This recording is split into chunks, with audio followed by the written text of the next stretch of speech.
Ողջույն սիրելի առաջին դասարանցիներ, այսօր ես ձեզ կբացատրեմ Ս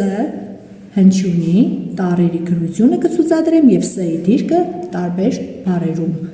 Ուշադիր նայում ենք նկարին։ Մեծատառ տպագիր Ս, փոքրատառ տպագիր Ս, սունկ։ Մեծատառ ձեռագիր Ս, փոքրատառ ձեռագիր Ս, սունկ։ Ուշադիր նայում ենք, մասնիկները գրելիս Ս-ն նմանեցնում ենք A-ին և ասում ենք, որ նույն ատառն է, մեկ մասնիկ պակաս։ Եթե A տառը գրվում էր 3 մասնիկով, ապա Ս-ն գրվում է 2 մասնիկով։ Մեծատառն էլ է A-ին նման պարզապես երրորդ մասնիկը փոխվում է։ Այժմ կատարում ենք առաջին առաջադրանքը։ Ով ավելի շատ խաղն ենք խաղում։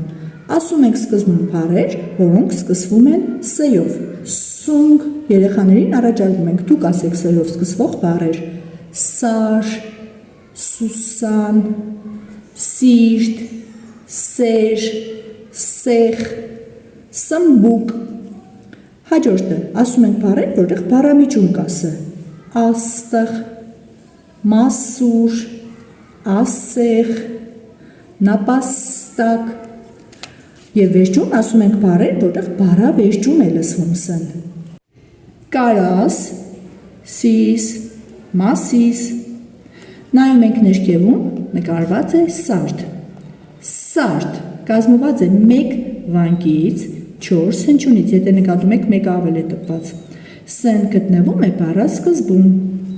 Մասուր 2 վանք 5 հնչյուն։ Ս-ն գտնվում է բառամիջում։ Աղվես 2 վանք 5 հնչյուն։ Ս-ն գտնվում է բառավերջում։ Տեսեք երեխաներ, դուք արդեն սովորեցիք տպագիր մեծատառ Ս-ն և փոքրատառ տպագիր Ս-ն։ Այժմ ոտանավորի մեջ շրջանակգծում ենք մեծատառ Ս-ն և փոքրատառ Ս-ն։ Ես Սևանն եմ, Մասիս Սարն եմ,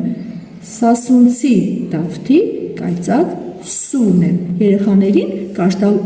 ընդհանրապես հնարավոր չէ, իրենք դեռ կարճտալ չգիտեն, բայց ծնողների օգնությամբ կարող են ոտանավորը սովորել անգիր, բայց տեսողությամբ նկատում են մեծատառ Ս-երն են նշում և փոքրատառ Ս-երը։ Լրացնում են մեծատառ Ս կամ փոքրատառ Ս։ Մենք արդեն սովորեցրել ենք, որ հատուկ անունները, մարդկանց անունները, սարերի, գյուղերի, քաղաքների, գետերի անունները գրվում են մեծատառով։ Սար մեծատառ պետք չէ գրել, նշանակում է գրում ենք փոքրատառ։ Սևան, Սևանը մեր գեղեցկուհի Սևանա լիճն է, լճի անունը գրվում է մեծատառով, մեծատառ Ս ենք գրում, եթե ձեռագիրը չի ստացվում, կարող են տպագիրը գրել երեխաները։ Մասիս, Մասիս, և բառամիջում, և բառավերջում լսում ենք Ս։ Լոբու, ցորենի, սիսերի հատիկներով երեխաները կարող են ստեղծել Ս-ի պատկերը։ Երկու տող ձեռագիր փոքրատառ Ս-ն և ձեռագիր մեծատառ Ս-ն գրելուց հետո անցնում ենք հաջորդ էջի խաղերին։ Տեսեք, սա ինչ է երեխաներ, սեխ է։ Սեթը, Ս-ով անուններ ենք որոշում։ Սեթը, սեխը բաժանել է մասերի, կարդանք։ Սեխը անեմ 10 կես, 10-ից մեկը բերեմ քեզ։ Մեկն է տալիս, երևի 10 ընկեր ունի, որոշել է մնացած 9 մյուս ընկերներին բաժանել։ Ցանկալի է, որ երեխաները այս բանաստեղծությունը փոքրիկ սովորեն անգիր։ Կարդում ենք բառերը։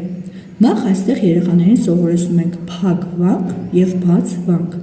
Եթե վանկը վերջանում է ձայնավորով, նա բաց վանք է կոչվում, երկար կարող ենք արտասանել։ Սա, ասում ենք սայով բառեր։ Սահնակ, քսակ, տեսեք, սան նշված է բառամիջում, բառասկզբում և բառավերջում, կաթսա։ Հիմա փակ վանկը, եթե ձայնավորը սկզբում է, իսկ բաղաձայնը վերջում, դա փակ վանք է, աս, երկար չենք կարող հնչեցնել։ Նայեք, բառասկզբում է աս, ասեղ, նապաստակ, բառամիջում է ասը, կարաս, բառավերջում է։ Եվ սովորում ենք շուտ ասելուկը, որը երեխաներին սովորեցնում է գեղեցիկ խոսել, արագ խոսել և միաժամանակ հնչյունները ճիշտ արտասանել։ Սարի ուսին սիրուն լուսին, սիրուն լուսին, սարի ուսին։ Փորձում են արագ ասել։ Սարի ուսին սիրուն լուսին, սիրուն լուսին, սարի ուսին։ Այս սիրուն խաղով էլ ավարտում ենք այսօրվա դասը։ Ցտեսություն։